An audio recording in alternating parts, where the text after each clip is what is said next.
Directly. तर चालू करूया आज आपली स्ट्रीम आपण. See we will be looking at some multiple choice questions from the subject environmental engineering आणि आपल्याला सॉलिड वेस्ट मॅनेजमेंट आणि पोल्युशन कंट्रोल हे दोन टॉपिक आज कव्हर करायचे.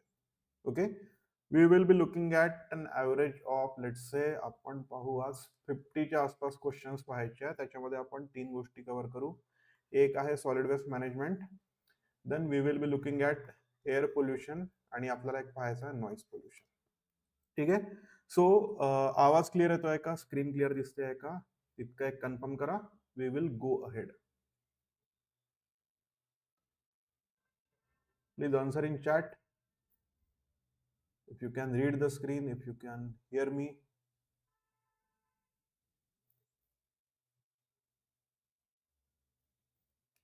हर्ष, हाय हर्ष, ऑल ओके, चलो ऑल गुड. चला, तर क्वेश्चन्स सोपे आहेत. ओके, हा सेक्शन थोडासा सोपा असेल कारण air pollution, solid waste management आणि नॉईज पोल्युशन. आता नॉईज आणि एअर पोल्युशन किंवा पोल्युशन जे पण आहे ते आपण स्कॉलॅटिक एज पासून शिकत आलेलो आहोत. बऱ्यापैकी जनरल नॉलेज मोड मध्ये आपल्याला या गोष्टी माहित आहे. काही ज्या टेक्निकॅलिटी असतील छोट्या मोठ्या त्या आपल्या स्ट्रीम मध्ये आपण कव्हर करू. Okay, let's start with easy question. Which of the following is not a natural source of air pollution. याचा अर्थ काय की याच्यामधला जो नॅचरल सोर्स नाही आहे तो सांगायचा आहे. इट मीन्स दॅट 4 नॅचरल असतील, एक मॅनमेड असेल, ह्युमन मेड असेल. Okay, volcanic ash and gases. Volcano जेव्हा इरप्ट होते तर तेव्हा तिथनं जी राख उडते किंवा त्याचे गॅसेस निघतात, इट इज नॅचरल. पोलन म्हणजे जे परागकण म्हणतात झाडांचे, ते पण नॅचरल असतात. मायक्रो ऑर्गॅनिझम जे एअरबोर्न असतात ते पण काय झाले नॅचरल. रेडिओ ऍक्टिव्ह मिनरल किंवा जे रेडिएशन असतं नॅचरली जे एमिट आउट होतं, it is natural. So the only thing here which is manmade is smoke from industrial chimneys. Alright, चलो easy one. Harsh, C answer आहे. समोर जाऊया. एरोझोल्स म्हणजे काय? एरोझोल म्हणजे काय असतं? आता हा जो टर्म आहे एरोझोल इज नथिंग बट खूप फाईन जे ड्रॉपलेट असतात, खूप फाईन पार्टिकल जे असतात ना, त्यांना आपण एरोझोल म्हणतो. जसं आपला जो डीओ जो असतो ना, डिओड्रंट, त्याला जेव्हा तुम्ही प्रेस करता आणि ते बारीक बारीक ड्रॉपलेट्स असतात लिक्विडचे, ओके, ते एव्हॉपरेट होऊन जात असतील. काही एव्हॉपरेट होतात, काही नाही होत. दॅट पार्टिकल साईज त्याला एरोझोल म्हणतात. आता एरोझोल जे असतात एन्व्हायरमेंट मध्ये समजा आले, सगळ्यात आधी ते एक छोटासा आपण पॉइंट क्लिअर करून घेऊ. Whenever we say that pollution is happening, pollution has taken place, किंवा मग हा एक स्पेसिफिक टर्म टीपीए रिझल्ट कधी येणार, टीपीएल रिझल्ट कधी येईल, नो आयडिया ॲज ऑफ नाव. सध्या त्याच्याबद्दल काहीच आयडिया नाही आहे. टीपीए रिझल्टची आपण वाट पाहू. बीएमसीचा पेपर आहे आपला, त्याच्या प्रिपरेशनवर थोडा फोकस करूया. ओके, काही पण समजा एक काही सोर्स कडून किंवा कुठनंही माहिती मिळाली, आपण चॅनलवर टेलिग्रामवर ते टाकूच. ओके, समजा टेंटेटिव्ह एखादी डेट माहीत पडली तर आपण टाकणार आहोत. ऑलराईट, तर पोल्युटंट म्हणजे काय? ओके, सुनील सी म्हणतो आहे का इथे, दे cause visibility reduction, surface soiling and corrosion. Yes, त्यांची पार्टिकल साईज खूप कमी असते. They can react and they can crore the surfaces. चला, आता परत आपला जो पॉइंट होता पोल्युशन आणि पोल्युटंट म्हणजे काय, सुरुवातीलाच आपण हा डिस्कस करून घेऊ. सी, पोल्युटंट म्हणजे anything in access that will be hindering normal human activity. कोणतीही गोष्ट नेचर मधली, जी नॅचरल असो किंवा मॅनमेड असो, ती त्याच्या डिझायर्ड कॉन्सन्ट्रेशन पेक्षा किंवा त्याचं अनहार्मिंग ज्या लेवल्स आहेत त्या लेवलच्या जर वर गेलं त्याचं concentration, we call that as pollutant. आता पोलन्स जे असतात, परागकण, नेचरमध्ये पोलन, पॉलिनेशन या गोष्टींसाठी रिक्वायर्ड असलेली ही जी गोष्ट आहे पोलन, ते पण जेव्हा जास्त येतात ना ते पोलन्स, तर ते समजा आपल्या रेस्पिरेटरी ट्रॅकमध्ये गेले तर अस्थमा ट्रिगर होणे किंवा लंग डिसीज होणे, या सगळ्या गोष्टी तिथे पाहायला मिळतात. मीन्स नॅचरल असो किंवा मॅनमेड असो, anything in excess will be causing pollution and anything in excess will be that pollutant. Okay, तर इथे एरोझोल कंट्रीब्यूट कसं करतं एअर पोल्युशनला? They cause visibility reduction. Okay, ते विजिबिलिटीला काय करतात? अफेक्ट करतात. ऑप्शन सी आहे इथे answer. Then which source will be emitting out CO. Okay, carbon मोनॉक्साईडचं जे एमिशन होतं, उत्सर्जन ज्याला म्हणतो आपण मराठीमध्ये, तर ते होत असतं कशामुळे? It is because of automobile. Automobile मध्ये जे आपण फ्युल यूज करतोय त्याचं जे एमिशन असतं त्याच्यामध्ये कार्बन मोनॉक्साईड असतो. ओके, आता कार्बन मोनॉक्साईड, हा हर्षने आन्सर दिलाय काय ते, येस, व्हेरी गुड. चलो, आता कार्बन मोनॉक्साईडचा इफेक्ट काय होतो? कार्बन मोनॉक्साईड कॉजेस ऍस्फिक्सिएशन, म्हणजे ह्युमन वर होणारा जो इफेक्ट आहे तो. ऍस्फिक्सिएशन म्हणजे जे ब्लड मध्ये ऑक्सिजन कॅरिंग कॅपॅसिटी जी असते ती कमी होणे. Okay, means out and out हा कुठेतरी आपल्या रेस्पिरेटरी जे ऑर्गन्स आहेत तिथे आपल्याला अफेक्ट करणार आहे कार्बन मोनॉक्साईड. ओके, चलो आगे बढ़ेंगे. प्रायमरी एअर पोल्युटंट कोणता नाही आहे? ओके, हा O2 कमी होते ब्लड मध्ये, it is an acute toxicant. Alright, चलो very good. Not a primary. आता प्रायमरी कोणता आहे किंवा कोणता नाही आहे? तर मग प्रायमरी आणि सेकंडरी म्हणजे पोल्युटंट कसे आपण हे करतो? सी, प्रायमरी मध्ये काय असतं की जे पण एखाद्या सोर्स मधून डायरेक्टली बाहेर येतात. फॉर एक्झाम्पल, ऑटोमोबाईल एक्झॉस्ट मधून येणारा जो सीओ आहे किंवा त्या ऑटोमोबाईल एक्झॉस्ट मधून येणारा लिडेड जर पेट्रोल वापरलं, पेट्रोल तुम्ही पेट्रोल पंपवर बघितलं असेल की लिडेड असतं, अनलिडेड असतं. लीड जो पीबी ज्याला आपण काय करतो, आयडेंटिफाय करतो, हे डायरेक्टली त्या सोर्स मधून येतं. आपण त्यांचा सोर्स आयडेंटिफाय करू शकतो आहे. वी कॅन से की गाडीमधनं हा येतो किंवा इंडस्ट्रीच्या स्पेसिफिक एखाद्या इंडस्ट्रीच्या चिमणीमधून हा एखादा पोल्युटंट येतो. म्हणजे हा 1 to 1 याचं फॉर्मेशन आहे. म्हणजे सोर्स अँड इट्स फॉर्मेशन, तो जो पोल्युटंट आहे डायरेक्ट कळतो. जेव्हा आपण म्हणतो ना सेकंडरी, फॉर एक्झाम्पल SO2 जो आहे तो प्रायमरी आहे, आणि SO2 जेव्हा रिॲक्ट होतो ऍटमॉस्फिअर मधल्या ह्युमिडिटी सोबत, तर तिथे तो काय बनवणार? H2SO4. इकडे एक सुनीलने पण आन्सर दिलेला आहे, पॅन. ओके, तर पॅन जेव्हा फॉर्मेशन होतो तर तेव्हा ऑलरेडी एखादा प्रायमरी पोल्युटंट आहे तो एलिमेंट सोबत, एखाद्या नेचर मधल्या एक्झिस्टिंग एखाद्या एलिमेंट सोबत रिॲक्ट होतो आणि नवीन फॉर्मॅटमध्ये येतो, तेव्हा आपण त्याला सेकंडरी म्हणतो. आता हे कळलं असेल प्रायमरी आणि सेकंडरी म्हणजे काय. डायरेक्टली जो उत्सर्जित होतो, एक्झर्ट आउट होतो एखाद्या सोर्स मधून, तो प्रायमरी. आणि हा एखादा प्रायमरी पोल्युटंट आहे ऍटमॉस्फिअर मध्ये जेव्हा आला, कशासोबत तरी रिॲक्ट झाला, नवीन त्याने फॉर्मॅट बनवला, तर तिथे काय होणार आहे की एक सेकंडरी, दुसरा एक त्याची लेवल त्याने क्रॉस केली. It will be what? Secondary air pollutant. आता याच्यामध्ये प्रायमरी कोणता नाही, म्हणजे 4 प्रायमरी असतील, एक सेकंडरी असेल. SO2 डायरेक्ट येतो, CO डायरेक्ट दिसतो, HCs म्हणजे हायड्रोकार्बन डायरेक्ट माहिती पडतात, नायट्रोजन डायऑक्साईड आपल्याला डायरेक्ट माहिती पडतो, त्या एखाद्या सोर्स मधून आपण डिटेक्ट करू शकतो किंवा तो डायरेक्ट फॉर्म होत आहे. पॅन, पेरॉक्झी ऍसिटिल नायट्रेट, हा कोणता आहे? सेकंडरी. ओके, नॉट प्रायमरी म्हणजे हा सेकंडरी. आन्सर काय आपलं? सी. ऑलराइट, चला कोणी कोणी आन्सर दिलाय? हर्ष, सुयोग आणि सुनील. चलो व्हेरी गुड, आगे बढ़ेंगे. हाऊ आर, आता जे बोललो होतो आपण, सेकंडरी एअर पोल्युटंट कसे फॉर्म होतात, डायरेक्ट तुम्ही इथे आन्सर सांगू शकता. They result from interaction of primary pollutant with atmospheric component. म्हणजे ऑलरेडी एक प्रायमरी पोल्युटंट असणार आहे, तो ऍटमॉस्फेरिक एखादा कंपोनंट आहे, एलिमेंट आहे, त्याच्यासोबत रिॲक्ट होणार आणि त्याच्या नवीन फॉर्मॅटमध्ये येऊन तो काहीतरी आपल्या ऍक्टिव्हिटीला किंवा आपल्या हेल्थला किंवा सराउंडिंगला, एन्व्हायरमेंटला अफेक्ट करणार. It is nothing but what a secondary pollutant is. Okay, तर हा प्रायमरी सोबत रिॲक्ट होऊन काहीतरी नवीन फॉर्मॅटमध्ये आला. Yes, Suyog, Sunil, Harsh, answer is B. Very good, आगे बढ़ेंगे. प्रायमरी पोल्युटंटला डिस्क्राईब करायचं आहे. Which is the best way to describe a primary air pollutant. तर प्रायमरी पोल्युटंट बद्दल काय बोललो आपण? त्या सोर्स मधून डायरेक्ट माहिती पडतो की तो इथनं येतोय. काय असणार आहे answer? B. Pollutant that originates directly from an identifiable source. त्या सोर्सला आपण लोकेट करू शकतो किंवा आपल्याला माहिती असतं की तो इथे येणार. येस हर्ष, आन्सर इज बी. आगे बढ़ेंगे. सेकंडरी एअर पोल्युटंटचं एक्झाम्पल द्या. चला आता हे आन्सर तुम्ही सांगा पटकन. सेकंडरी एअर पोल्युटंट कोणतं असणार आहे इथे? Which one is secondary? जो इव्हॉल्व झाला आहे प्रायमरी सोर्स पासून किंवा सोर्स पासून जो प्रायमरी आला आणि इव्हॉल्व झाला, that is going to be secondary. म्हणजे त्याचा ओरिजिनल फॉर्मॅट एक असेल आणि आता तो कशासोबत तरी रिॲक्ट होऊन बनला. लीड पीबी हा फ्युएल जे आपण यूज करतो व्हेकलमध्ये, जर ते लिडेड पेट्रोल वापरलं तर लीड डायरेक्ट येतो. देन कार्बन डायऑक्साईड पण डायरेक्ट येतो, अमोनिया पण डायरेक्ट येतो एखाद्या इंडस्ट्रियल रिॲक्शनमुळे. हायड्रोकार्बन HCs जे आहेत ते आपल्याला डायरेक्ट पाहायला मिळतात. बट H2SO4 हे जे ऍसिड आहे, सल्फ्युरिक ऍसिड, हे डायरेक्टली नाही येत. हे कशामध्ये येणार? हा फॉर्मॅट कसा असणार याचा? SO2 प्लस त्या स्पेसिफिक कंडिशन मध्ये वॉटर मॉलिक्यूल आणि या ज्या सगळ्या गोष्टी त्याच्यासोबत भेटल्या, ती रिॲक्शन झाली त्या टेम्परेचर, त्या कंडिशन्समध्ये, की तो इव्हॉल्व्ह होणार H2SO4 मध्ये. जसं आपलं H2SO4 आणि हे जे आहे नायट्रिक ऍसिड, ते कशासाठी रिस्पॉन्सिबल असतं? Acid रेनसाठी.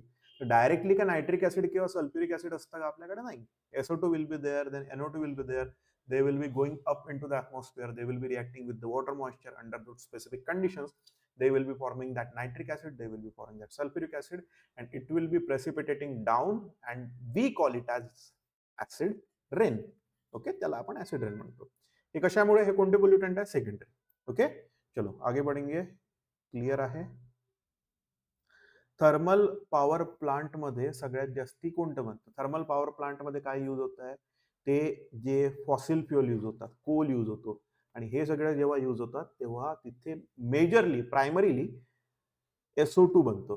Okay, thermal power plant जे असतात किंवा ऑइल रिफायनरीज ज्या असतात तिथे पण काय बनतं आहे की इथे ह्या सगळ्या ज्या केमिकल रिॲक्शन्स होतात, इंडस्ट्रियल ऍक्टिव्हिटीज होतात, तिथून SO2 येतो. जसं ऍसिड रेनचा किंवा याचा प्रॉब्लेम कुठे झाला होता? चला चॅटमध्ये कोणीतरी सांगून द्या की मथुराच्या ऑइल रिफायनरीजमुळे कोणत्या फेमस इंडियन मॉन्युमेंटवर खूप जास्त इफेक्ट झाला होता? पिटिंग येलो स्पॉट सापडायला लागले होते. चला चॅटमध्ये कोणीतरी उत्तर सांगा.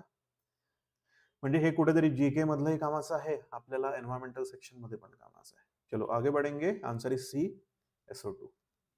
फोटोकेमिकल स्मॉग काय असतो? What is photochemical smog? Particulate मॅटरने बनतो का? नाही. स्मॉग आणि फॉग असतो का? नाही, तो तर फक्त प्लेन स्मॉग आहे. Okay, high concentration of, yes Sunil, Harsh correct, ताजमहालवर त्याचा इफेक्ट आला होता. तर त्या पूर्ण ज्या रिफायनरीज आहेत त्यांना रिलोकेट करायचे ऑर्डर्स आलेले होते. ओके, SO2 मुळे आहे का टेम्परेचर इन्व्हर्जन? किंवा टेम्परेचरचा हा काही इफेक्ट नाही आहे. स्मोक प्लस फॉग म्हणजे स्मॉग असतो. तर it is form by the reaction of hydrocarbon and nitrogen oxide in present of sunlight. Okay, what they are asking, फक्त स्मॉग नाही विचारला नाही, फक्त स्मॉग विचारला तर स्मोक प्लस फॉग आपण सांगून मोकळं झालो असतो, but it is photochemical smog. ठीक आहे, चलो. कार्बन मोनॉक्साईड आताच बोललो होतो, आत्ताच आपण कुठेतरी डिस्कस केलं. चॅटमध्ये पण आन्सर तुमचा आत्ताही दिसते आहे. पटकन आन्सर सांगा याचं. चलो फटाफट आन्सर करो. What is the health effect of this thing? CO, carbon monoxide. We just discuss, ती टर्म आपण बोललो, त्यानंतर त्याचा इफेक्ट काय होतो ते पण आपण बोललो. What is that? O2 शी रिलेटेड होतं, रेस्पिरेटरी त्याचा हे होता, right? Yes Sunil, answer is C, oxygen deprivation. It causes asphyxia, किंवा त्या कंडिशनला ऍस्फिक्झिएशन असं म्हणतात, ज्यामध्ये जे CO आहे तो कशासोबत बाइंड होतो? हिमोग्लोबिन सोबत. हिमोग्लोबिनचं काम काय आहे? ऑक्सिजन कॅरी करणं. आता हिमोग्लोबिन सोबत ऑक्सिजनच्या ऐवजी जर हा CO जर अटॅच झाला तर मग आपलं जे ब्लड आहे ते ऑक्सिजन कसं कॅरी करणार? त्याच्यामुळे शॉर्टेज ऑफ ब्रेथ टाईपचा तो इफेक्ट येतो, आणि ऑक्सिजनचा जो ट्रान्सपोर्ट आहे बॉडी मधला तो कुठेतरी डिस्टर्ब झाला. ओके, चलो आगे बढ़ेंगे. Which of the following pollutant is released mainly by automobile exhaust and cause irritation of mucous membrane? Mucous membrane म्हणजे काय? आपल्या रेस्पिरेटरी ट्रॅक्ट मध्ये त्या ट्रॅक्टला वेट ठेवण्याचं, त्याला अलाइव्ह ठेवण्याचं जे काम त्या मेम्ब्रेन करतात, म्युकस मेम्ब्रेन, आणि लंग्सला ते त्या फॉर्मॅटमध्ये ते ठेवतात, ते पण त्याच्यासाठी पण म्युकस मेम्ब्रेन रिस्पॉन्सिबल. आता ऑटोमोबाईल एक्झॉस्ट मधून हा जो एलिमेंट आहे लीड, ओके, पॉसिबल आहे जेव्हा हे पेट्रोल किंवा हे जे आपण फ्युएल टाकतोय ते कसं आहे? Leaded. Okay, if you see at the petrol pump they will be telling unleaded petrol असतं म्हणून तिथे. Okay, if you are using unleaded petrol तर मग याचे जे एमिशन्स आहेत, ओके, ते ऑब्व्हियसली ड्रॉप होतील. The answer is lead. Then bronchitis आणि अस्थमाची जी कंडिशन आहे, ओके, हे इफेक्ट ऑफ एअर पोल्युटन्स पाहतोय आपण. ब्रॉन्कायटिस आणि अस्थमा सारख्या कंडिशनला आणखी जर काही वाईट करत असेल तर तो असणार आहे, it will B SO2. Okay, SO2 is the aggravator for this bronchitis and asthma condition. All right, चलो सुनील, व्हेरी गुड. हा, हे तुम्ही वॉटर सप्लाय जेव्हा आपण क्वेश्चन पाहिले होते तिथनं पण सांगू शकता. बोन फ्लोरोसिस आणि मॉटलिंग ऑफ टीथ साठी पण एअर मधून पण हा एलिमेंट रिस्पॉन्सिबल राहू शकतो. What would be that? Yes, very good. त्याच्या नावातच आहे कुठेतरी काय आहे, bone fluorosis. Okay, bone fluorosis मध्ये काय होतं की ते जे कॅल्शियम आहे डिपॉझिशन त्या बोनवरचं वाढत जातं. मॉटलिंग ऑफ टीथ मध्ये त्या दातांवर तो थर येतो. Okay, it is only because of hydrogen fluoride. Okay, Suyog, Sunil, Harsh, very good. आगे बढ़ेंगे. हाँ, green house effect. Green house effect म्हणजे काय? CO2 मिथेन सारखे जे गॅसेस असतात पृथ्वीवरचे, तर जितका येणारा इन्सिडेंट सनलाईट आहे त्याला ट्रॅप करतात आणि त्याच्यामुळे वॉर्मथ जो आहे, okay, warmth of earth gets maintain. समजा ग्रीन हाऊस इफेक्ट नसता, सी ग्रीन हाऊस इफेक्ट आणि ग्लोबल वॉर्मिंग मध्ये फरक आहे. ग्रीन हाऊस इफेक्ट नेसेसरी असतो. Okay, greenhouse effect necessary असतो. ग्रीन हाऊस गॅसेस जर जास्त झाले इन दॅट केस मग काय होतं, ग्लोबल वॉर्मिंग. ओके, तर प्रायमरीली चीफ जो त्याचा हे आहे कॉन्स्टिट्युएंट तो आहे CO2. मेजर पोर्शन जो आहे ग्रीन हाऊस इफेक्ट साठीचा CO2, आणि त्याच्यानंतर मग कुठेतरी थोड्याशा प्रमाणामध्ये मिथेन. मिथेन पण आहे, methane is still there. Okay, CO2 is there primarily, then secondary मध्ये CH4 आणि बाकी गॅसेस येतात. ओके, हे नेहमी लक्षात ठेवा. ग्रीन हाऊस इफेक्ट आपल्या सस्टेनन्ससाठी आवश्यक आहे. ग्रीन हाऊस इफेक्ट किंवा ग्रीन हाऊस गॅसेस गायब झाले तर काय होणार? We will be going back into frigid desert. Frigid desert म्हणजे काय? पूर्ण आपल्या पृथ्वीवर बर्फ येऊन जाणार. ओके, जीवसृष्टी फुलण्यासाठी जेवढा सूर्यप्रकाश आवश्यक असतो तो ग्रीन हाऊस इफेक्टमुळे मेंटेन होतो. ओके, ग्रीन हाऊस इफेक्ट साठीचे जे गॅसेस आहेत ते जेव्हा वाढतात तेव्हा ग्लोबल वॉर्मिंग. हा डिफरन्स नेहमी लक्षात ठेवा. ठीक आहे, चला आन्सर काय आपलं? Carbon dioxide. Ozone layer depletion साठी सगळ्यात मेजर कॉज कोणता आहे? चला पटकन सांगू शकता तुम्ही, खूप इझी क्वेश्चन आहे. whenever we read something about ozone, then the first thing that comes to mind when question regarding the destruction is asked तो आहे CFC, क्लोरोफ्लोरोकार्बन. आताच्या रेफ्रिजरेटर मध्ये आणि कूलंट मध्ये हा कमी झालेला आहे. कमी म्हणजे लिटरली खूप कमी झालेला आहे. ओके, सुरुवातीचे जे फ्रीज होते, इंडस्ट्रियल रिव्होल्युशन आलं आणि सुरुवातीचे जे फ्रीज होते ना, तर त्यामध्ये CFCच राहत होता. ते जे आपलं कंप्रेसर असतं फ्रीजचं, त्यातलं जे केमिकल असतं त्याच्यामध्ये CFC राहायचे. आता ते AC मधून आणि त्या रेफ्रिजरेटर मधून किंवा जे पण काही कुलिंग डिव्हाइस असतात त्याच्यामधून ते कमी केलेलं आहे. ओके, चलो आन्सर इज व्हॉट?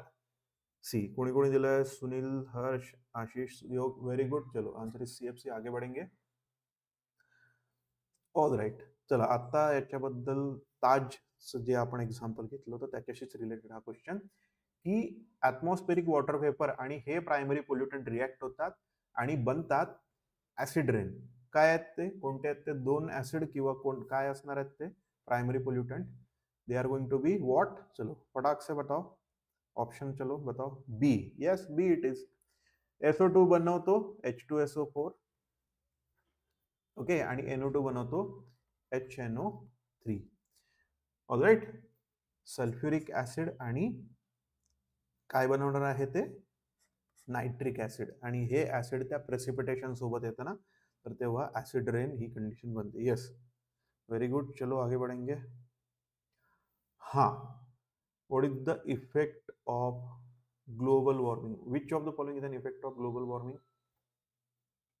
ग्लोबल वॉर्मिंगमुळे काय दिसतं आपल्याला? कोणते इफेक्ट दिसतात? ऑक्सिजन लेवल वाढतात का नाही? विजिबिलिटी वाढते का नाही? अल्ट्रावायलेट रेडिएशन कमी नाही होत? ऍक्सिडेंट फॉर्म नाही होत? फॉरेस्ट फायर सारख्या ज्या गोष्टी आहेत, ग्लोबल टेम्परेचर जर वाढलं तर फायर, फॉरेस्ट आणि ह्या सगळ्या गोष्टी आपल्याला पाहायला मिळतात. ओके, एअर पोल्युशन मध्ये झोनिंग जे असतं, आता झोनिंग म्हणजे काय? फॉर एक्झाम्पल इंडस्ट्रियल एरियाला एखादं समजा शहर आहे किंवा एखादं रेसिडेन्शियल एरिया आहे, तर तिथला जो इंडस्ट्रियल झोन असतो तो आपण काय करतो? त्या रेसिडेन्शियल पासून सेपरेट करतो. ओके, हे कशासाठी करतो आपण?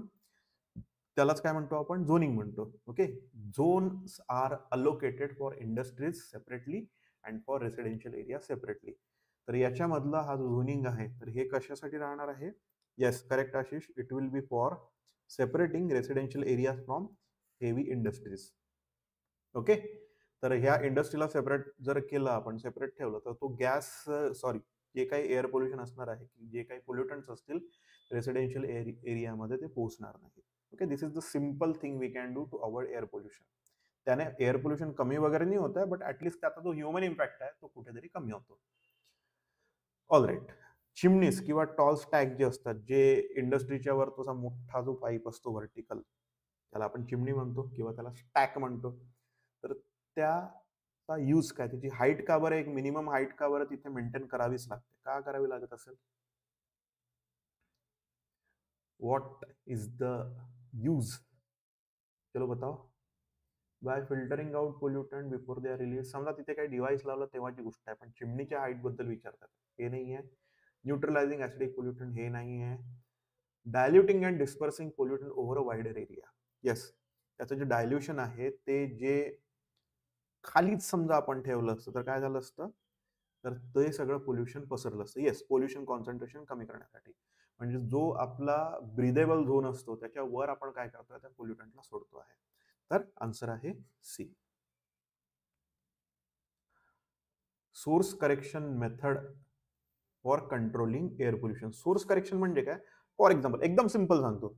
इथे जेव्हा आपण सोर्स करेक्शन म्हणतो तर इथे पोल्युशन अंडर कंट्रोल, जसं आपल्या गाडीचं पीयूसीचं सर्टिफिकेट आणतोय आपण. एखादी गाडी खूप जुनी झाली आहे, 15-20 वर्ष वगैरे झाली आहेत, तर त्या व्हेकलची जी इफिशियन्सी आहे, properly churning out the fuel, त्या कंबस्टन इंजिनमध्ये, इंटरनल कंबस्टन इंजिनमध्ये जाऊन ते सगळं फ्युएल प्रॉपरली कन्झ्युम करून तो जो एक्झॉस्ट येतोय, त्याच्यातल्या ज्या पोल्युटंटच्या ज्या लिमिट असतात, त्या काही वर्षांनी ती गाडी जेव्हा जुनी होते तर तेव्हा ते पोल्युटंट जास्त प्रमाणात बाहेर येऊ शकतात. Okay, in that case what we will be doing, त्या गाडीची रेग्युलर सर्व्हिसिंग करणं किंवा त्या गाडीला जे काही मेंटेनन्स लागत आहे ते देणं, किंवा ती गाडी ऑब्सोलेट होत असली किंवा ती युजेबल नसली, ओके, प्रॉपरली, तर तिला डिस्कार्ड करायचं.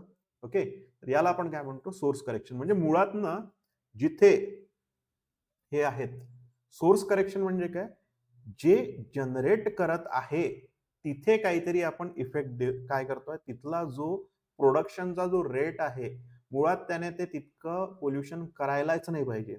आता इथे ओके, हर्ष म्हणतोय all of the above. See, आता इथे all of the above answer का नाही आहे, की हे जे दिलेले जे हे आहेत ऑप्शन्स, पोल्युशन इंडस्ट्री बनवते, पण आपण टॉल स्टॅक बनवून मग ते वर घालून द्यायचे, पण इंडस्ट्रीमध्ये काहीच नाही करायचं का, म्हणून हा ऑप्शन नाही. इलेक्ट्रोस्टॅटिक प्रेसिपिटेटर, फ्लाय ॲश तिथे बनते आहे, पण ती फ्लाय ॲश कमी प्रमाणात बनावी याच्यासाठी आपण काय करतोय का, नाही. पण काय करतो, इलेक्ट्रोस्टॅटिक प्रेसिपिटेटर लावतो, म्हणून याला सोर्स करेक्शन नाही म्हणणार आपण. फॅब्रिक फिल्टरने पार्टिक्युलेट मॅटर ट्रॅप करतोय, पण पार्टिक्युलेट मॅटर बाय डिफॉल्ट जे रॉ मटेरियल आहे त्यातनं बाहेर येणारच नाही, असं आपल्याला करायचं आहे. ओके, त्याला काय म्हणू आपण, सोर्स करेक्शन, म्हणून हे नाही होणार. स्क्रबर जे आहेत ते आपण वेट स्क्रबर आहेत, त्याच्यामध्ये गॅस ट्रॅप करतोय, आणि हे जे पोल्युटंट्स आहेत ते आपल्याला ट्रॅप करायचे आहेत, पण आपण मुळात पोल्युटंट कमी करायचा प्रयत्न केला का, या ऑप्शन मध्ये नाही. सगळ्यात बेस्ट सूट काय आहे इथे, modifying raw material and equipment to reduce emission. म्हणजे जसं आता जे आपण गाडीचं एक्झाम्पल दिलं, हा सी आहे आन्सर.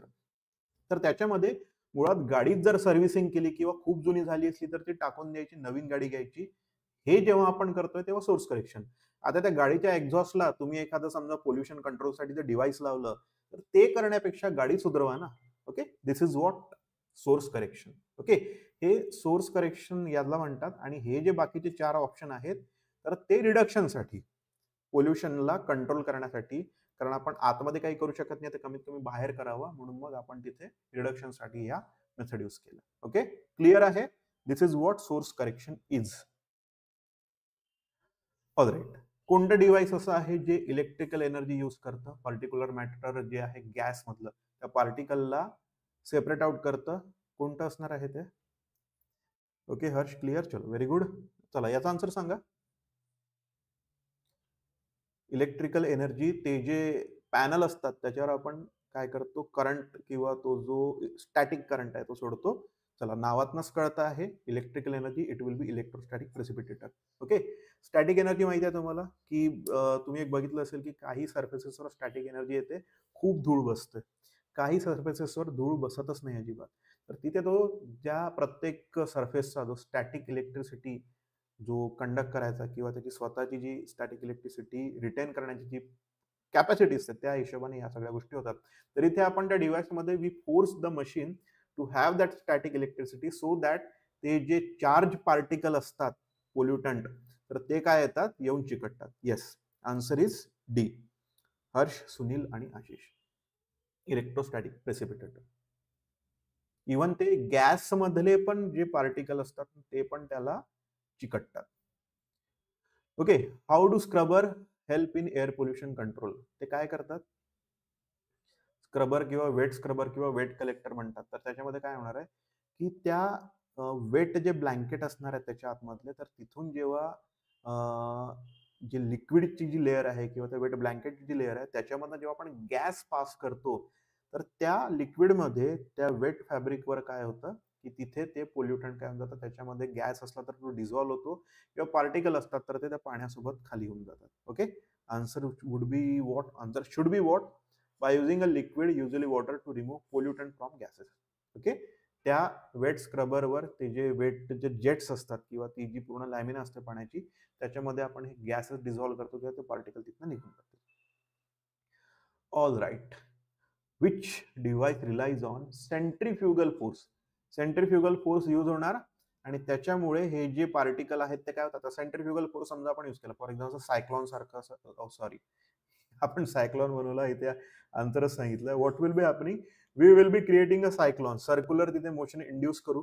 काय होणार आहे मग? सर्क्युलर तुम्ही मोशन इंड्यूस केल्यावर ते जे हेवी पार्टिकल आहेत ते काय होतात, सेटल डाऊन होऊन जातात. ओके, कारण सेंट्रीफ्युगल जो फोर्स आहे तो त्या पार्टिकलला त्याच्यावर काही फोर्स एक्झर्ट करणार, particle will be settling down आणि ती जी गॅस किंवा जो हे असतो फक्त गॅस फॉर्मॅट मधला जो एलिमेंट आहे तो तेवढा निघून जातो. It will be nothing but cyclonic separator. It will B spinning the gas. त्याच्यामुळे डस्ट पार्टिकल काय होतात, त्या गॅस स्ट्रीम मधून, ही जी गॅस स्ट्रीम चालली आहे त्याच्यामधून डस्ट पार्टिकल बाहेर निघून जातात, लाइक दिस. ऑलराइट, चलो आंसर इज सी. आगे बढ़ेंगे. Transfer of gaseous pollutant to a liquid phase for removal. Okay, तर इथे आपण काय करू की गॅसियस पोल्युटंटला आपण त्या लिक्विड मधून घालू किंवा त्या लिक्विड मधून त्याला पास करू. तर काय होणार आहे तिथे? What would be that?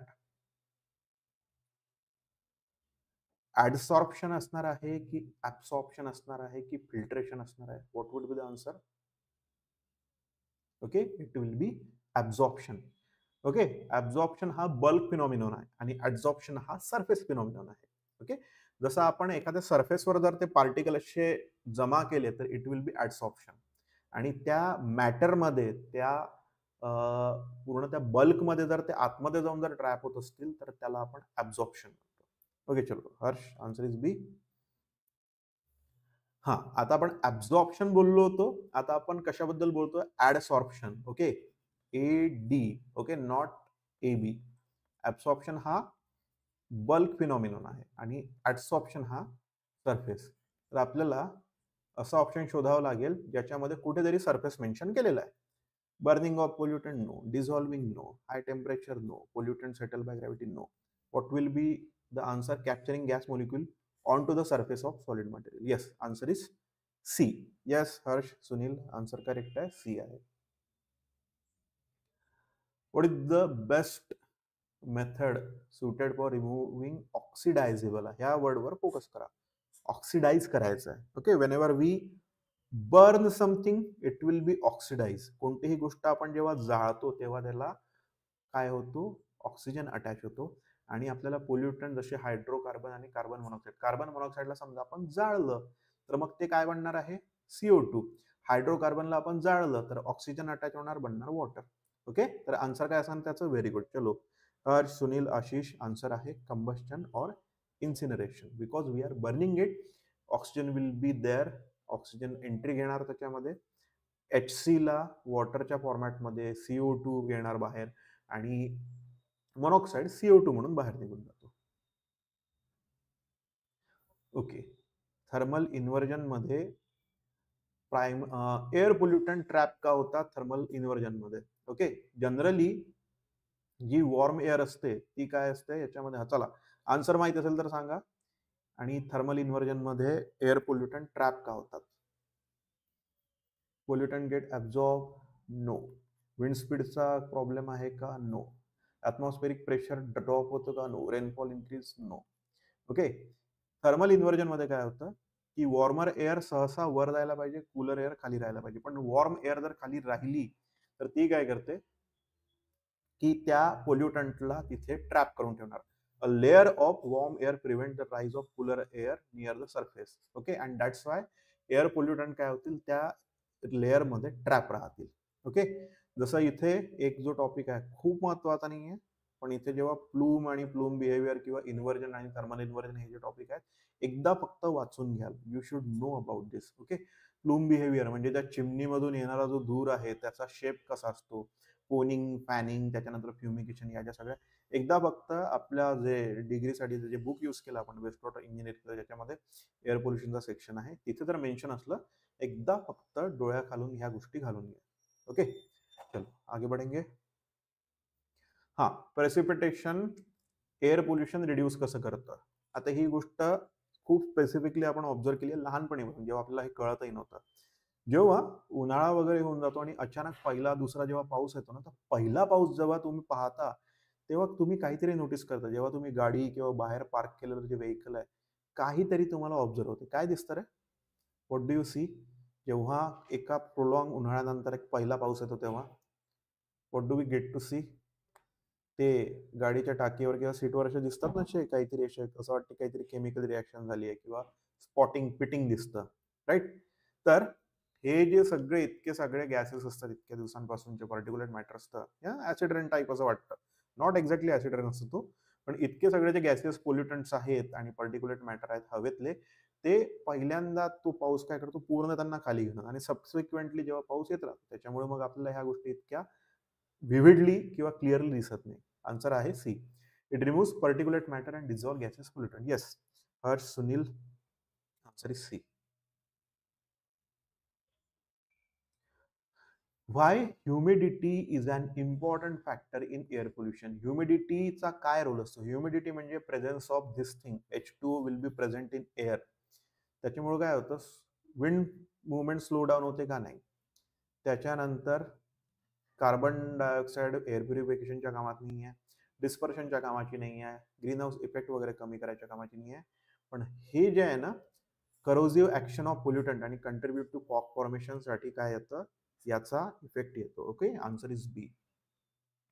कारण जर ह्युमिडिटी प्रेझेंट आहे तर SO2 NO2 सारखे जे एलिमेंट आहेत, प्रायमरी पोल्युटंट आहेत, ते काय करतील, they will be reacting with that moisture, they will be forming that acid, आणि त्याच्यामुळे corrosive action. Okay, yes, acid being corrosive action आली याच्यामध्ये.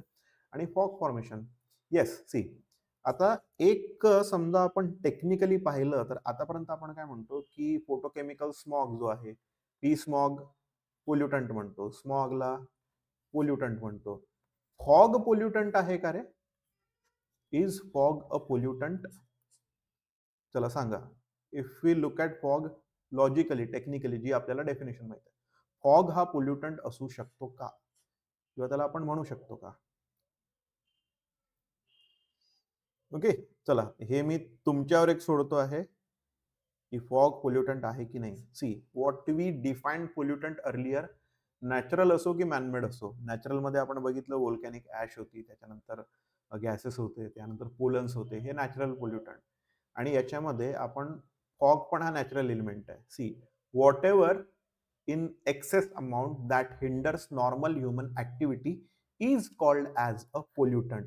कोणतीही गोष्ट जी प्रमाणापेक्षा जास्ती आहे आणि ती नॉर्मल ह्युमन ऍक्टिव्हिटीला जर हिंडर करते आहे तर आपण त्याला पोल्युटंट म्हणतो.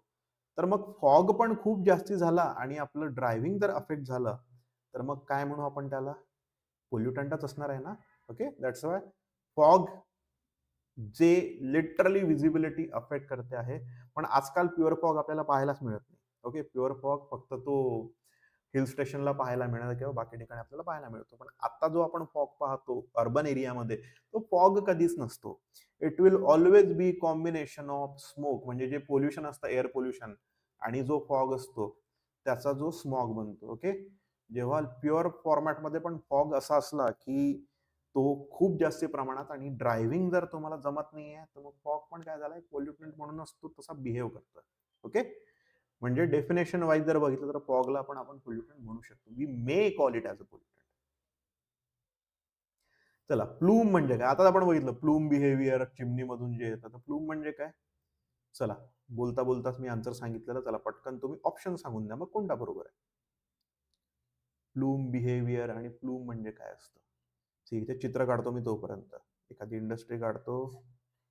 असे असतात ना शेड इंडस्ट्रीवरचे, लाईक दिस.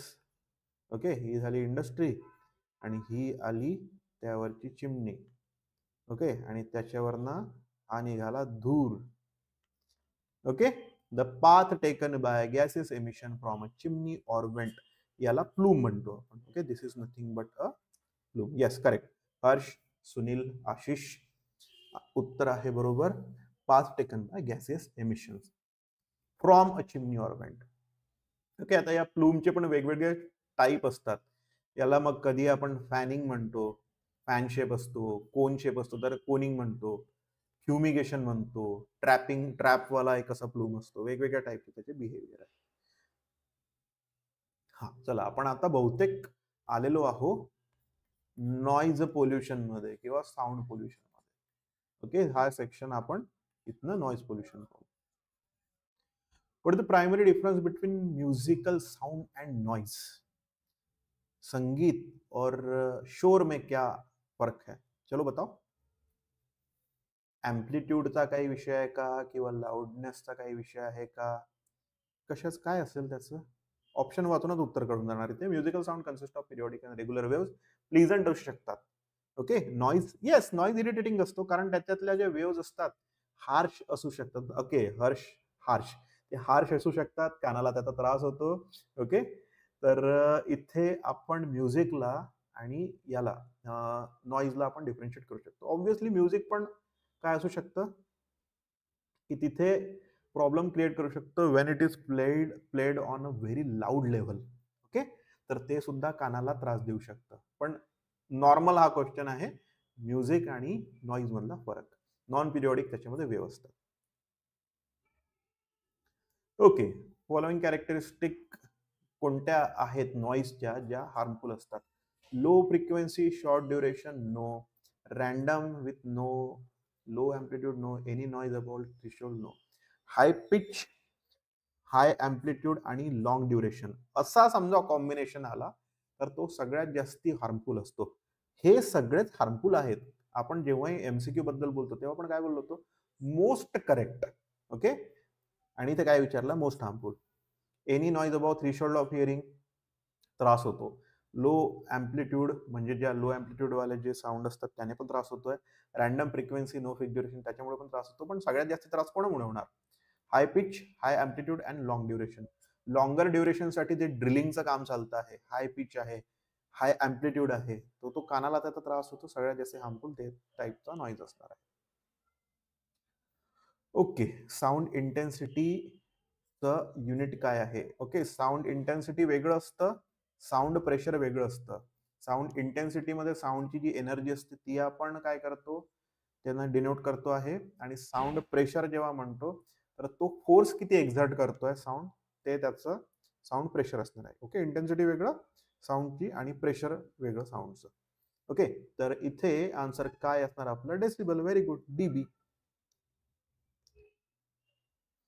हा, तर इथेच आपण काय बोललो होतो? आता मागच्या क्वेश्चन मध्ये काय आहे? सॉरी, मागच्या क्वेश्चन मध्ये आपण काय टिक केलं? DB. Because they were asking about sound intensity जी आपण डेसिबल मध्ये रिपोर्ट करतो. आणि जेव्हा आपण थ्रेशोल्ड ऑफ हिअरिंग किंवा जो फोर्स ऑफ साऊंड जो असतो तो जेव्हा आपण मेन्शन करतो आहे तेव्हा काय असणार आहे? ते त्याचं उत्तर म्हणजे त्याचं unit Newton per metre square, जे आपण ज्याला आपण पास्कल बोलतो. Okay, Newton per metre square. चला सांगा याचं उत्तर. What is the answer? He value लक्षात ठेवायची. Okay, it is a kind of question जिथे आपल्याला किंवा हा टॉपिक त्याच्यामध्ये आपल्याला ही व्हॅल्यूज लक्षात ठेवावी लागते. आन्सर याचं ई आहे. ओके, 0.00002. ओके, किंवा त्याला 20. हा, आलाय का आन्सर? ओके, बी. 20 वाला जो आहे ना, 20,000 वाला, ते किलो हर्ट्ज वाली ती फ्रिक्वेन्सी आहे बेटा, ते वेगळं आहे. जे आपल्याला म्युझिक आपण प्ले करतो तेव्हा इक्वलायझर वगैरे असते ना, 20 हर्ट्ज टू 20 किलो हर्ट्ज ही जी रेंज असते ना, तर ती रेंज असते फ्रिक्वेन्सीची जी आपल्याला ऑडिबल आहे. 20 हर्ट्ज म्हणजे आपल्या सबवूफर मधून जो आवाज येतो ना, तो 20 हर्ट्ज पासून 100 हर्ट्ज पर्यंत, म्हणजे जो बेस म्हणतो आपण, बेस हा इथे रिलेट करतो.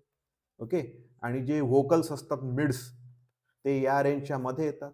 आणि 20 किलो हर्ट्ज पर्यंत जो साऊंड जातो तर त्याला आपण बोलतो ट्रेबल. म्हणजे बेस ट्रेबल ऍडजस्ट करायसाठी 20 हर्ट्ज पासून 20 किलो हर्ट्ज पर्यंत ती फ्रिक्वेन्सी आहे. We are looking at what threshold of human ear, जिथं आपल्याला साऊंड फोर्स किती एक्झर्ट करतो त्याच्याबद्दल बोलायचं आहे. तर it will be 0.00002 newton per metre square, और it will be 20 micropascal. Okay, 20 mu P A, किंवा हे असं लक्षात ठेवायचं 4x02 Newton per metre square. ठीक आहे, चलो आगे बढ़ेंगे. साऊंड प्रेशर जसं वाढतं तेव्हा लाउडनेस काय होत असणार? एकदम सोपं आहे. जैसा जैसा साउंड प्रेशर बढ़ेगा लाउडनेस क्या होगा?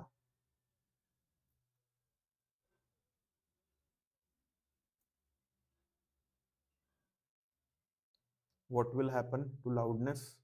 Obviously it is going to increase. Okay, sound pressure वाढलं की लाउडनेस वाढते, आणि तितकं जास्त जो आपला इयर ड्रम आहे तो त्याला त्रास व्हायला लागतो ॲज लाउडनेस इन्क्रीजेस. हां, कंटिन्युअस नॉईजचं एक्झाम्पल काय असणार आहे याच्यामध्ये? कार हॉर्न कंटिन्युअस नसतो, हॅमर वगैरे कंटिन्युअस नसतं, गनशॉट नसतो, एअरप्लेन नसतं. It will be nothing but a running fan. Continuous त्याच्यामध्ये समजा लुब्रिकेशन नसलं किंवा त्याचा जो एक कॉन्स्टंट आवाज आहे तो येत राहतो, तर तो त्याला कंटिन्युअस नॉईज म्हणतो. आता कंटिन्युअस नॉईजचा एक हे आहे की तो जर खूप कमी प्रमाणात असला then our brain is prone to ignore that. जसा आपल्या घरचा फॅन आवाज करतो हे आपल्याला काही कळत नाही, पण कोणीतरी गेस्ट आला तर तो सांगतो की फॅन खूप आवाज करतोय. बिकॉज कंटिन्युअस नॉईज जो असतो तर त्याला आपला पण ब्रेन काय करतो, एक प्रयत्न करतो टू कीप इट्स काम कंपोजर. त्याला पण इग्नोर करायचा प्रयत्न होतो आपल्या मेंदूकडून. त्याच्यामुळे हे कधी कधी आपल्याला परसिव्ह होतं किंवा नाही पण होतं. ठीक है, चलो आगे बढ़ेंगे. हाँ, इम्पल्स नॉइज म्हणजे काय? नॉइज पता है हमको, इम्पल्स नॉइज क्या होता है? Noise lasting more than 1 second, no. 5 dB चा वेरिएशन वाला, no. 1 second interruption, no. Echo reverb वाला, no. It will be sudden sharp sound with at least 40 decibel change होतो 0.5 सेकंड, म्हणजे अर्ध्या सेकंदामध्ये 40 डेसिबलचं त्याच्यामध्ये व्हेरिएशन असलं तर त्याला इम्पल्स नॉईज आपण म्हणतो. ओके, तर आता इम्पल्स नॉईजचा सगळ्यात बेस्ट यूज कुठे होतं माहिती आहे का? वॉर वगैरे जेव्हा दाखवतात मूवीमध्ये, तेव्हा जर तुम्ही गनशॉट आणि हे जे वॉर सीन बघितले असतील तर तिथे इम्पल्स नॉईज आपल्याला पाहायला मिळतो. कंटिन्युअसली त्याचा आवाज काय होतो, चेंज होतो, लाऊड, नंतर एकदम डीप, त्याच्यानंतर रंबलिंग साऊंड येतो, त्याच्यानंतर परत गनशॉट ऐकू येतात. It is nothing but impulse noise. ठीक आहे, चलो आगे बढ़ेंगे. Periodic interruption lasting more than 1 second. आता तर आपण इम्पल्स नॉईज पाहिलं, अर्ध्या सेकंदात 40 dB चा चेंज. आता आपल्याला पाहायचं आहे की periodic interruption lasting more than 1 second, त्याला आपण काय म्हणतो? It is not continuous. Impulse आताच पाहिला, लो फ्रिक्वेन्सी ज्याच्यामध्ये आपण बेस बोलतो, किंवा स्टॅटिक नाही आहे. It is intermittent noise. Okay, जसं त्याच्यामध्ये आपण ड्रिलिंग मशीन किंवा जी ड्रिल बीट असते किंवा हॅमरिंग कंटिन्युअस चालू असते त्याला आपण काय म्हणू? It will B intermittent noise. Continuous नसणार आहे, तो एका गॅप नंतर येतो आपल्याकडे. हा, ट्री प्लांटेशनचे जे बेनिफिट्स आहेत की ते ॲज अ ब्लँकेट म्हणून काम करतं. ओके, एअर पोल्युशनला पण थांबवतं आणि काय करतं, नॉईज पोल्युशनला पण थांबवतं. Because trees do what, they trap and block sound waves. त्याच्यामुळे नॉईज लेवल काय होते, कमी होते. फॉर एक्झाम्पल कुठेही तुम्ही पहा, एखादी सोसायटी आहे किंवा एखादं अपार्टमेंट आहे, तर तिथं बाहेरचा जो एरिया असतो तिथे अशोकाचे मोठे झाड लावले असेल किंवा थिक त्यांचे जे पानं असतात अशा टाईपचे काही झाड लावलेले असतात. They carry out both the thing, म्हणजे त्या सोसायटीची किंवा त्या अपार्टमेंटची प्रायव्हसी पण प्रोटेक्ट होते. आय थिंक टीपीए मध्ये जेव्हा आपण ना बिल्डिंग प्लॅनिंग जेव्हा घेतला होता तर त्याच्यामध्ये पण हा टाईपचा एक क्वेश्चन आपला बघितला होता की ट्री प्लांटेशन जे आहे तुमच्या घराच्या बाहेर करताय, सोसायटीच्या बाहेर करताय, त्याच्यामुळे प्रायव्हसी पण मेंटेन होते, एअर पोल्युशन पण मेंटेन होतं. म्हणजे मेंटेन होतं इन द सेन्स की ते आतमध्ये येत नाही. Trees will be acting as barrier, आणि बऱ्यापैकी साऊंड वेव्हजला ब्लॉक करून ॲब्झॉर्ब करतात ट्रीजचे जे झाडं किंवा त्यांचं जे स्ट्रक्चर आहे, आणि त्याच्यामुळे काय होतं, नॉईज लेवल कमी होतो. ओके, चलो आगे बढ़ेंगे. आन्सर काय आहे? बी. येस, आन्सर इज बी. हा, privacy, fresh air, sound proofing ह्या सगळ्या गोष्टी मेंटेन होतात झाडं लावल्यामुळे. चला झाले आपले नॉइज पोल्युशनचे question. Now we are into solid waste management. What is the typical density range of solid waste? Solid वेस्टची जी रेंज असते ती किती असते? 300 ते 600 kilogram per metre cube.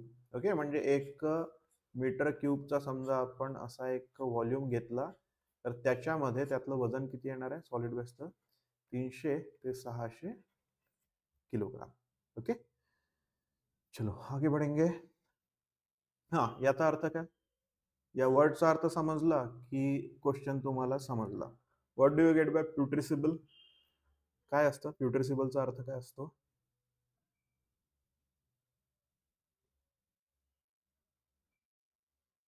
What do you mean by putrescible? Option पाहून पण गेस करू शकता तुम्ही, कारण याच्यामध्ये एकच ऑप्शन हा ऑडमॅन आउट सारखा आहे. See, whatever that is putrescible will be organic, will be decomposing. ते डिग्रेड होऊ शकतं, डिकम्पोज होऊ शकतं. ऑर्गॅनिक मॅटर तशा टाईपचं असतं. आणि हे ऑर्गॅनिक मॅटर कशामध्ये असतं? गार्बेजमध्ये, रबिशमध्ये असतं का? नाही. ॲशमध्ये असतं, डस्टमध्ये, प्लास्टिकमध्ये नाही. ऑर्गॅनिक मॅटर जे सडू शकतं. ओके, जो चीजें सड़ सकती है उसको हम प्यूट्रिसिबल बोलेंगे. ठीक है, चलो आगे बढ़ेंगे. हाँ, बी आन्सर आहे. रिफ्यूज डिस्पोजल म्हणजे जो काही रिफ्यूज आहे त्याला आपल्याला अल्टिमेटली डिस्पोज आउट करायचा आहे, तर कोणती त्याची मेथड नाही. म्हणजे याच्यातल्या 4 मेथड्स आहेत आणि एक नाहीये, तर ती कोणती नाही ते सांगा. Okay, Harsh is saying D. Sanitary landfilling is a method of refuse disposal. Yes. Pulverisation, pulverisation म्हणजे काय? की पावडर फॉर्मॅटमध्ये किंवा छोट्या छोट्या तुकड्यामध्ये त्याला आपल्याला कन्वर्ट करायचं आहे. It is पल्वरायझेशन. पल्वरायझेशन पण मेथड असते. कंपोस्टिंग पण मेथड असते. ओके, इन्सिनरेशन म्हणजे त्याला बर्न करणे किंवा त्याला जाळून टाकणे ही पण मेथड असते. इलेक्ट्रोलिसिस ही काही मेथड नाहीये रिफ्यूज डिस्पोज करायची. Yes Ashish, Harsh, answer is D. Sanitary landfilling मध्ये वेस्ट स्टॅबिलायझेशन कशामुळे होतं? सॅनिटरी लँडफिलिंग म्हणजे काय? सरळ सरळ you are digging a trench आणि त्या ट्रेंचमध्ये तुम्ही ह्या सगळा कचरा काय करता? टाकून ठेवता. आणि डायरेक्टली टाकत नाही आपण, एक इथे मेम्ब्रेन पण टाकतो. ते मेम्ब्रेन कशासाठी टाकणं आवश्यक असतं ते पण त्याच्याशी रिलेटेड पण क्वेश्चन आपण घेतलाय बहुतेक. ओके, ती मेम्ब्रेन आपण टाकतो आणि त्याच्यानंतर याला कव्हर करतो. याच्यावर तुम्ही एखादा ग्राउंड बनवू शकता, लॉन बनवू शकता किंवा काही प्लांटेशन पण घेऊ शकता. ओके, तर काय असतं? कोणती गोष्ट स्टॅबिलाइज करते सॅनिटरी लँडफिलिंग मध्ये? Yes Ashish, Harsh, answer is aerobic and anaerobic bacterial process. त्या पूर्ण त्या वेस्टला स्टॅबिलाइज करतात. स्टॅबिलाइज करतात म्हणजे काय? त्यांना ते डिकम्पोज करतील आणि त्यांना सिम्पलर कॉन्स्टिट्युएंट मध्ये कन्वर्ट करतील. गॅस असतील ते आपण कंट्रोल मॅनर मध्ये त्या पाईप्स मधून बाहेर काढून घेतो. जे काही लिक्विड फॉर्म होते त्याचा एक वर्ड आहे, चला काय वर्ड आहे तो पटकन कोणीतरी चॅटमध्ये सांगा. लिक्विड फॉर्म होतं. ओके, एल वरून काहीतरी तो वर्ड आहे. त्याला पण आपण काय करतो? त्या मेम्ब्रेन वरून प्रॉपरली पंप वगैरे करून त्याला काढतो, कारण तो हायली टॉक्सिक असतो, खूप प्रॉब्लेमॅटिक लिक्विड असतं. ते लिक्विड जर ग्राउंड वॉटरला जाऊन भेटलं तर लिटरली कंटॅमिनेशनचा धोका असतो. ओके, तर सॅनिटरी लँडफिलिंग मध्ये yes leachate. Very good Harsh. तर ते लिचेटला पण कंट्रोल करावं लागतं, गॅसला पण कंट्रोल करावं लागतं. ऑलराईट, 2 ते 4 महिने लागतात कोणत्याही लँडफिलला आपण तिथे एकदा फायनलाइज केलं. It will be taking 2 to 4 months to properly get what? Stabilize. चला समोर जायचं का? What is leachate? हा आताच बोललो आपण. What is leachate? Solid by product आहे का? नाही. गॅस आहे का? नाही. फर्टिलायझर आहे का? नाही. Type of synthetic waste material? नाही. What is that? A poisonous, a toxic liquid form when water seeps through the waste. आताच पाहिलं आपण त्या लँडफिलच्या बॉटमला. आणि लिचेट फॉर्म कुठून येऊ शकतं? मॉइश्चर. म्हणा मॉइश्चर कुठून येणार? तुम्ही त्या लँडफिलवर जेव्हा कव्हर पण टाकतात तेव्हा 100% ते वॉटर प्रूफ असणार आहे अशी आवश्यकता नाही, किंवा ते होतही नाही, पॉसिबल पण नाही. काहीसं त्याच्यामध्ये रेन वॉटर जाऊ शकतं. जो आपण कचरा डंप केला त्याच्यामध्ये, जो काही आपण सॉलिड वेस्ट त्याच्यामध्ये डंप केला त्याच्यामध्ये पण काहीतरी मॉइश्चर असतं, थोडंफार तर असणारच आहे. हे मॉइश्चर, बाहेरचं मॉइश्चर, ओके, हे सगळं ट्रॅप झालं आतमध्ये आणि हे सगळं रिॲक्ट होत होत सगळं खाली त्याचं ब्लॅक टारी लिक्विड बनतं. त्याला आपण लिचेट म्हणतो. लिचेट, लिचॅट, जे काही त्याचा प्रोनाउन्सिएशन. ओके, कोणते मेजर गॅस बनतात सॅनिटरी लँडफिल मध्ये डिकम्पोजिशन मुळे? सी, जेव्हा पण आपण सॉलिड वेस्ट आहे किंवा कोणतीही गोष्ट डिकम्पोज होते आणि गॅस बनतो असं म्हणतो, तर तिथे आपल्याला एक गॅस तर लगेच डोक्यासमोर येतो, तो आहे methane. Okay, CH4. Then answer काय असायला पाहिजे? Methane and CO2. Okay, CH4 and CO2 हे दोन गॅस प्रायमरीली बाहेर येतात आणि त्यांना आपण कंट्रोल मॅनरमध्ये ते पाईप्स वगैरे टाकून तिथनं आपण ते प्रॉपरली रिलीज करू शकतो. पायरोलिसिस म्हणजे काय? पायरो म्हणजे pyro is related to what?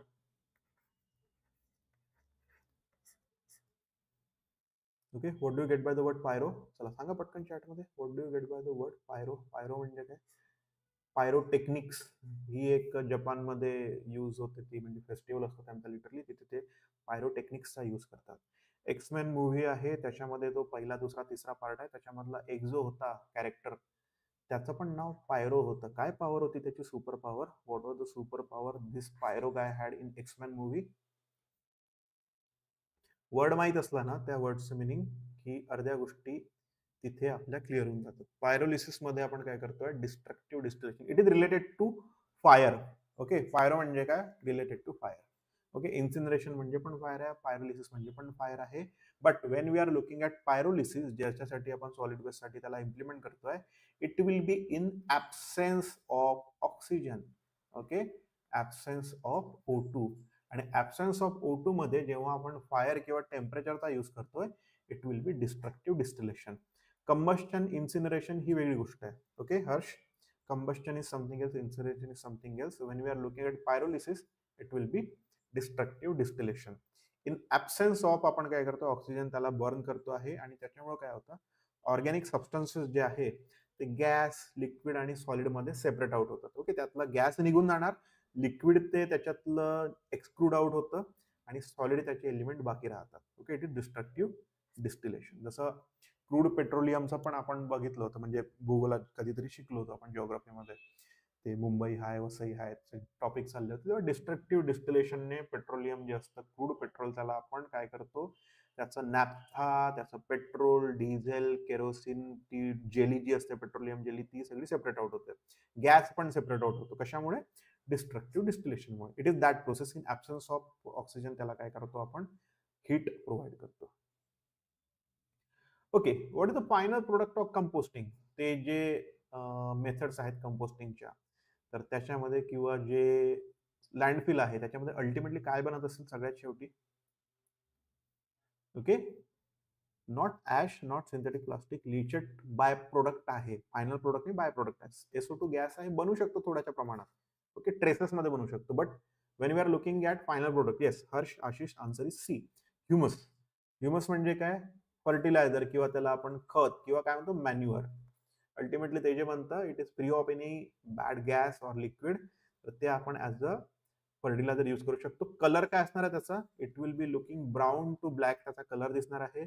त्याचा अजिबात वास येत नाही, कारण त्यातलं पूर्ण ब्रेकडाऊन झालेलं आहे, गॅस निघून गेलेला आहे आणि त्यातलं जे लिक्विड आहे ते पण सीप आउट होऊन गेलेलं आहे. त्याच्यामुळे ब्राऊन पावडरी हा मास किंवा मॅटर असतो आणि त्याला आपण ॲज अ फर्टिलायझर यूज करू शकतो. It is nothing but humus or manure or fertiliser. Brown colour, particulate matter असतं ते आणि वास अजिबात येणार नाही. हा, in sanitary landfill how gases like methane are typically manage. आपण बोललो होतो की सॉलिड रिटेन राहतं, गॅस निघून जातो आणि लिक्विड ते लिचेट ते फ्लो होत राहतं आणि त्याला आपण प्रॉपरली उचलून घेतो. तर याच्यामध्ये जे मिथेन सारखे गॅसेस असतात, तर गॅस रिकव्हरी वेल असतात तिथे दिलेल्या, त्या कंटेनरमध्ये तो गॅस जमा होतो आणि त्याला सेफली आपण काय करतो? एक तर त्याला जाळून टाकू मिथेनला. ओके, हा, गॅस रिकव्हरी वेलमध्ये त्याला जमा करतो. लँडफिल साईटवर त्याला रिकव्हरी वेलमध्ये जमा केल्यानंतर आपण त्याला काय करू? बर्न करू. बर्न करायचं आहे किंवा त्याला डायरेक्टली डिस्पोज करायचा आहे, तो नंतरचा decision. But we will be collecting it in gas recovery well, म्हणजे तो डोम सारखा जो स्ट्रक्चर आहे तिथे आपण त्याला जमा करू. Then whatever we want to do, त्याला कुठे घेऊन जायचं आहे किंवा त्याला तिथेच जायचं आहे, we will be looking it at later. Alright, that the end of today session. आपण नेक्स्ट वीकला आपण जे शेड्यूल असणार आहे ते आपण टेलिग्रामवर एज्युकेस्ट अकॅडमीच्या टाकणारच आहोत. We will be looking at some other subject. आपण ओपन केलं एन्व्हायरमेंटल सेक्शन पासून. आपण पुढच्या वीक मधल्या शेड्यूलमध्ये PPM CPM जे तुमच्या युनिव्हर्सिटीला त्याचा वर्ड असेल, ओके. कन्स्ट्रक्शन प्लॅनिंग मॅनेजमेंट किंवा प्रोजेक्ट प्लॅनिंग मॅनेजमेंट ते पाहणार, आणि मेकॅनिक्सचे पण काही क्वेश्चन्स आपण घेऊ त्याच्यामध्ये. Okay, I guess that's it. I will see you next one. Till then take care. Bye bye.